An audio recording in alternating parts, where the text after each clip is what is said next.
రీసెంట్‌గా మన హాస్పిటల్‌లో ఒక డెత్ అయిన కేస్ విషయంలో ఒక మాబ్ వచ్చి చాలా రచ్చరచ్చ చేయడం జరిగింది. అండ్ చాలా నిందలు వేయడం జరిగింది మన మీద.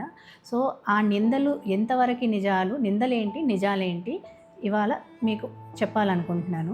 వాళ్ళు వేసిన నిందల్లో ఒక నింద ఏంటి అంటే, మా దగ్గర 10,00,000 తీసుకున్నారు. లేదా ఒకరేమో 10,00,000 అన్నారు. ఒకరేమో 3,00,000 తీసుకున్నారన్నారు. ఒకరేమో 1,50,000 కట్టించుకున్నాకనే బాడీ అప్పచెప్పారన్నారు.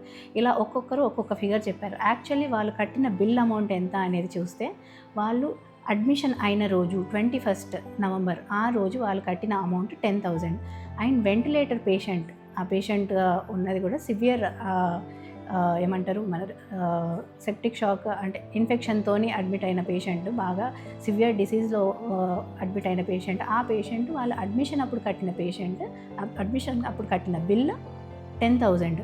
మళ్ళీ ఒక రోజు ఆగిన తర్వాత ఆ నెక్స్ట్ డే 23rd రోజు వాళ్ళు కట్టిన అమౌంట్ ఆఫ్ బిల్ 25,000. టోటల్లీ వాళ్ళు హాస్పిటల్కి పే చేసిన బిల్ 35,000 మాత్రమే. వాళ్ళు ఇలా ఇష్టానుసారంగా వాళ్ళ నెంబర్లు అనేవి చెప్పుకుంటూ పోయారు. వాటికి సంబంధించిన ప్రూఫ్స్ ఏవైతే ఉన్నాయో మనము కన్సర్న్డ్ అథారిటీస్కి ఆల్రెడీ చూపించడం అనేది జరిగింది. ఇంకొకటి ఏంటంటే, మన మీద వాళ్ళు వేసిన నింద ఏంటి అంటే, డెడ్ బాడీకి ట్రీట్మెంట్ చేశారు అని ఆరోపణ చేశారు. డెడ్ బాడీకి ఎవరైనా ట్రీట్మెంట్ చేయగలుగుతారా? చేస్తే అది బయటపడుతుంది. ఇంకొకటి వాళ్ళు వేసిన నింద ఏంటి, పొద్దున్నెప్పుడో డెత్ అయితే మనం సాయంత్రం దాకా ట్రీట్మెంట్ చేసామని నింద వేశారు. వాళ్ళు సాయంత్రం 5:30కి వాళ్ళ ఫ్యామిలీలో ఉన్న ప్రతి ఒక్కళ్ళకి 5:30, 6 ఆ ప్రాంతంలో వాళ్ళ ఫ్యామిలీలో ఉన్న ప్రతి ఒక్కళ్ళు కూడా వచ్చి లోపల పేషెంట్ని చూడడము జరిగింది. వాళ్ళకి అక్కడ మానిటర్లో ఈసీజీ కానీ, ఆ బీపీ కానీ అవన్నీ కూడా చూపించడము జరిగింది. ఏ డాక్టర్ కూడా పేషెంట్ చావాలని కోరుకోరు. పేషెంట్ చనిపోయిన ప్రతిసారి డాక్టర్ల నెగ్లిజెన్సే కారణమై ఉంటుందా? నిజంగా డాక్టర్ల నెగ్లిజెన్స్ ఉంటే దానికి సంబంధించిన ఎవిడెన్స్లు కానీ ఏవి కానీ అడిగి తెలుసుకోండి. ప్రతి పేషెంట్ మనకి చనిపోవడానికి డాక్టర్లేనే కారణం చేయడం అనేది కరెక్ట్ అయిన పద్ధతి కాదు.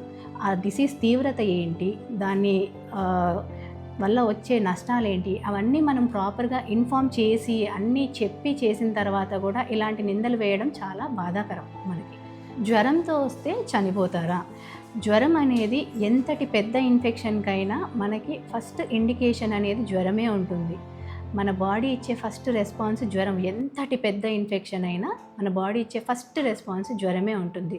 సో అది చిన్న జ్వరమా, పెద్ద జ్వరమా, అది మనకి మిగతా అన్ని పారామీటర్స్ని బట్టి మనం చూసుకోవడానికి అవుతుంది. కానీ జ్వరంతో వస్తే చనిపోతారా అని అంటే, జ్వరం ఎంత పెద్దటి ఇన్ఫెక్షన్ అయినా, ఆల్మోస్ట్ మన చావుని క్రియేట్ చేయగలిగే ఇన్ఫెక్షన్ అయినా ఫస్ట్ ప్రజెంటేషన్, ఫస్ట్ ఇండికేషన్ మన బాడీ ఇచ్చేది జ్వరం మాత్రమే.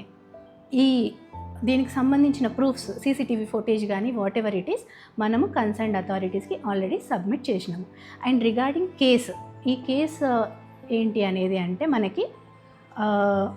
మనకి యంగ్ ఫీమేల్ మనకి రావడము అంటే మన మెడికల్ టర్మినాలజీలో అనాలి అంటే సెప్టిక్ షాక్ విత్ ARDS అంటాం. అంటే మనము ఒక విధంగా చెప్పాలి అంటే, దీంట్లో ఏమవుతుంది అంటే, ఇన్ఫెక్షన్ మూలాన బాడీ మొత్తంలోనూ ప్రతి అవయవం అనేది ఎఫెక్ట్ అయ్యే అవకాశాలు ఉంటాయి.